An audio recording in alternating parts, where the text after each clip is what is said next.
How do we get mastery over buyer lead conversion? This is the most important question I think that we all need to be looking at. So step number one in the framework to have conversion mastery over any lead source is understanding your mindset and what's going on in there. So after speaking with thousands and thousands of agents over the years, when I ask them, hey, what's your thoughts about this particular lead source, lead type? It's amazing what comes out of their mouths. And what I always am listening for are the negative thoughts and the strong limiting beliefs. And I go attack them because those negative thoughts, those limiting beliefs that are inside of your head will absolutely destroy your results. I can give you the perfect script. I can give you the perfect lead. I can give you the perfect software. I can tell you everything that you need to do. But when you've got all that stuff stuck in there, it just doesn't come out right. Nothing seems to happen. And usually you'll quit. So step number one, let's get your head on straight. So let's dig in here because we're mastering buyer lead conversion is a huge issue in the industry as a whole. So let's start up here for a second. In the real estate industry, buyers are almost looked down upon compared to sellers and listings.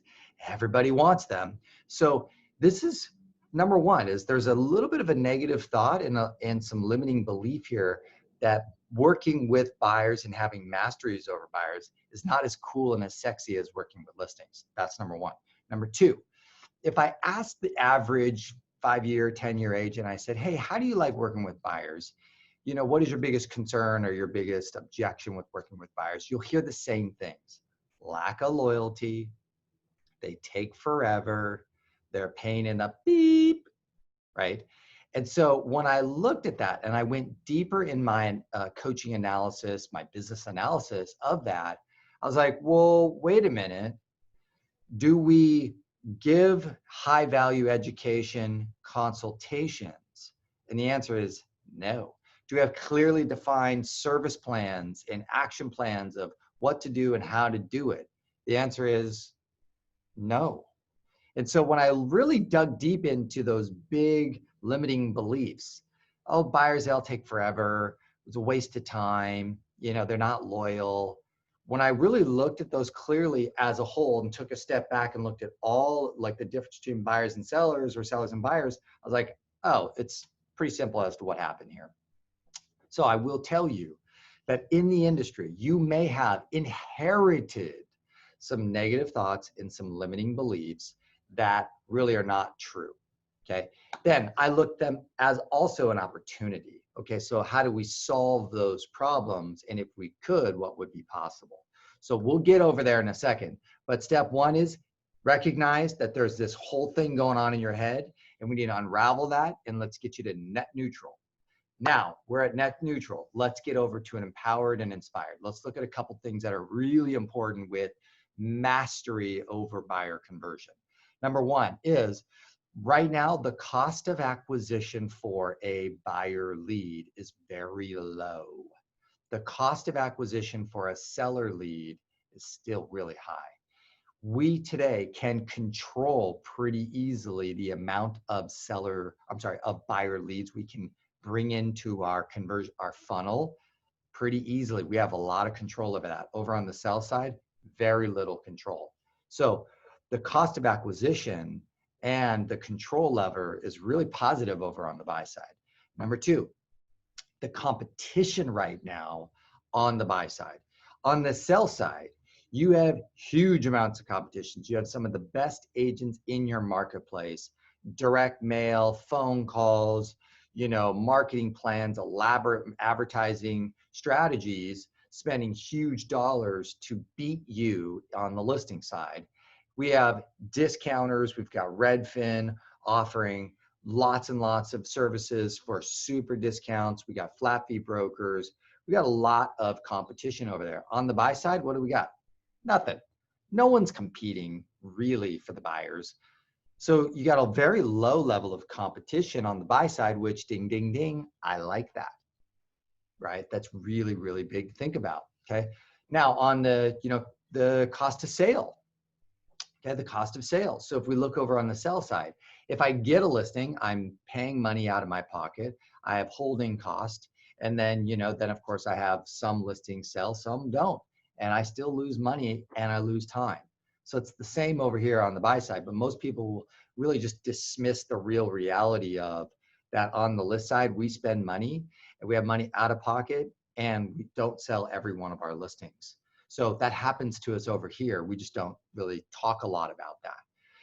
Then we're getting squeezed on some of our commissions over here on the sell side because of the competition.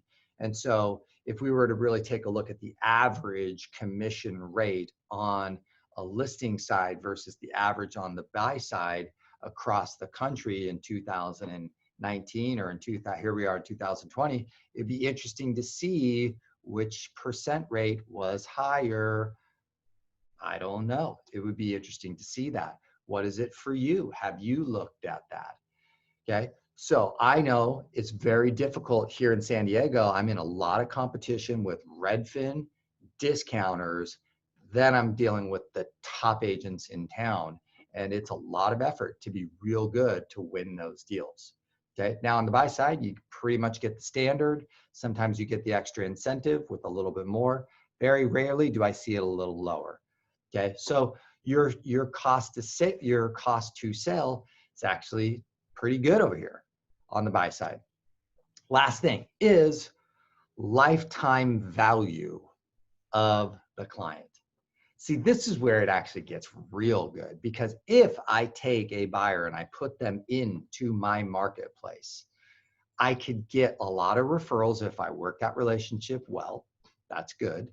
And if they decide to sell by within 3, 5, 7 years, ding, ding, ding, that's even better.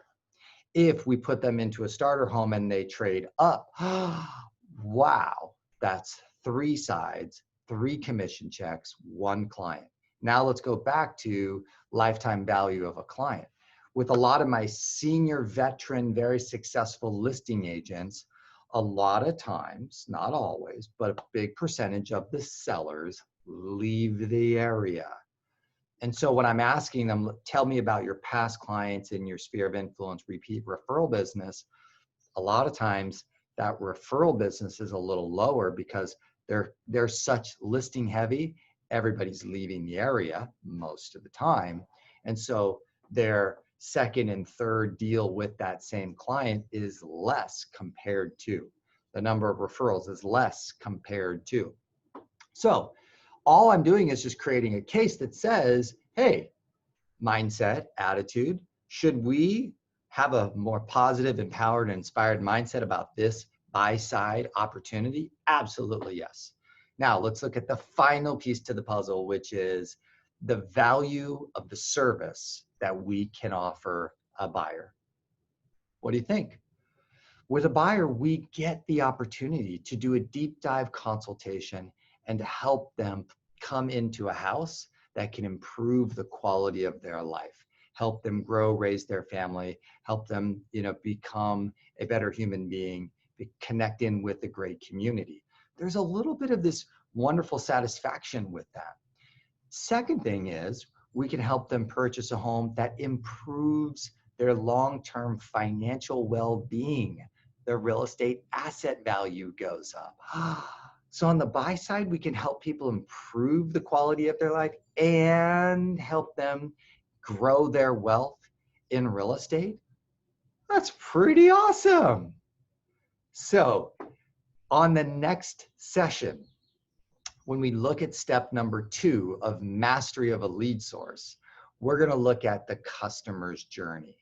And how do we step into their shoes and walk with them so we can understand what they're dealing with and how they're dealing with that, how they see us, how they see the whole process.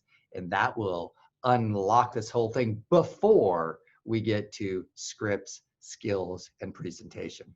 So I hope this mindset is valuable for you. In the comments below, please go ahead and let me know what you thought. What's the most important thing that you heard today, in terms of your mindset? Is there a negative thought that you want to share with everybody?